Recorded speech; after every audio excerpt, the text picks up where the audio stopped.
saudara, ada seorang jamaah yang lama tidak datang ke taklim seorang kiai.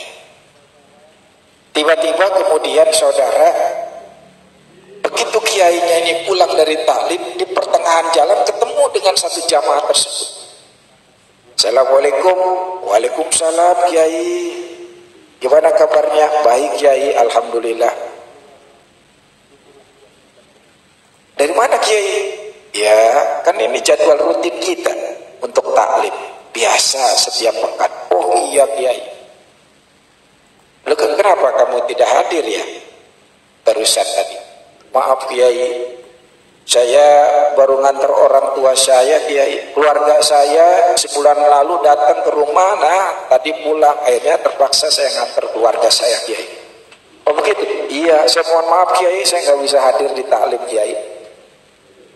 Oh, tapi saudara, pekan kemarin juga nggak datang loh. Masa kiai? Iya. Wah iya, saya ingat kiai. Pekan kemarin saya dapat lembur yang nggak bisa ditunda kiai. Akhirnya saya berangkat kerja juga lembur. Mohon maaf, akhirnya pekan kemarin saya juga nggak bisa ngaji kiai. Oh begitu? Iya kiai. Tapi seingat saya mas, dua pekan yang lalu juga sampai nggak datang juga loh taklim. 2 pekan yang lalu kiai. Iya. Oh iya kiai. Saya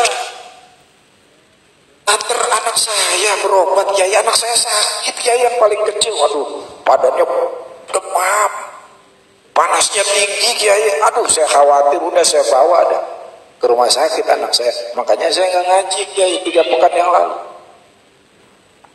Tapi seingat saya mas, pekan sebelumnya juga sampai nggak datang juga.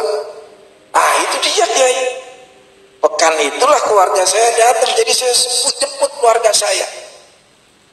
Masya Allah saudara, kita lihat orang ini seolah tidak punya waktu untuk melaksanakan mengikuti taklim. Padahal di luar itu dia tidak menjemput keluarganya. Di luar jadwal taklim dia tidak mengantarkan keluarganya. Di luar jadwal taklim kok dia nggak sibuk lembur.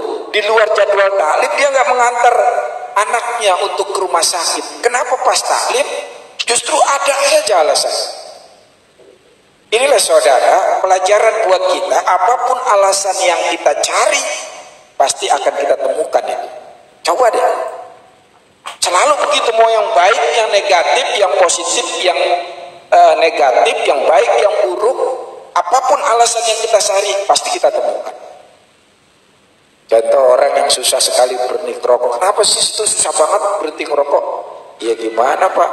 Saya pergaulan kita orang ngerokok semuanya. Di pabrik teman-teman ngerokok semuanya. Kalau nongkrong kita ngerokok. Rapat pada ngerokok semuanya. Bagaimana saya bisa berhenti ngerokok? Lingkungan saya merokok semuanya. Ada aja alasan. Kenapa anda mau ngerokok? Otak buntu pak kalau nggak ngerokok. Pikiran nggak jalan kalau buat konsep. Tapi kalau ngerokok encer banget. Ada saja alasan. Begitu juga dalam ibadah. Kenapa kamu kok nggak baca Al-Quran? Udah berapa hari nih Ramadan, belum 1 lembar pun kamu baca. Gimana bapak ini gimana sih? Ibadah kan bukan cuma baca Al-Quran saja, kerja juga ibadah pak, sama. Ada alasan. Kenapa kamu belum juga tadarus Al-Quran di menjemput kemuliaan Ramadan? Ya nggak penting juga sih, dalam arti apa? Yang penting mah diamalin. Kalau nggak ngamalin, buat apa dibaca Al-Quran? Ada aja alasan. Kenapa nggak baca Al-Quran? Saya belum ada waktu, nanti dah tunggu waktu luang. Tunggu waktu luang katanya. Nggak ada waktu istirahat. Ntar deh nunggu Ramadan 10 terakhir baru saya mau kencengin tadarusnya dan lain sebagainya. Ini saudara sekalian yang berbahagia. Kalau anda cari alasan untuk bisa melakukan, maka anda akan menemukan alasan tersebut. Sebaliknya, kalau anda cari alasan untuk tidak bisa melakukan hal tersebut, maka anda akan ketemu alasan untuk tidak melakukan hal tersebut. Mencari alasan untuk bisa melakukan, anda akan temukan. Mencari cari alasan untuk tidak bisa Anda lakukan, Anda juga akan menemukan. Repotnya dalam kehidupan kita seringkali kita mencari alasan untuk tidak bisa melakukan. Kita mencari alasan yang negatif. Padahal bisa kita temukan alasan positif untuk bisa melakukan. Padahal bisa kita temukan alasan yang bisa kita lakukan untuk melakukan berbagai macam kebaikan. Tapi kita memilih yang negatif, yang tidak bisa. Inilah dari awal pertemuan kita saya katakan bahwa hidup itu seperti gema.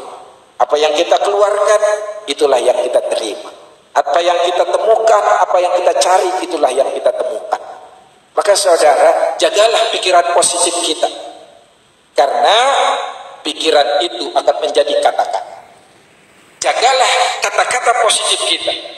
Karena kata-kata akan menjadi sebuah tindakan. Jagalah tindakan positif kita. Karena tindakan kita akan menjadi kebiasaan. Jagalah kebiasaan positif kita. Karena kebiasaan kita akan menjadi habit. Akan menjadi nasib. Dan akan menjadi takdir kita. Masya Allah.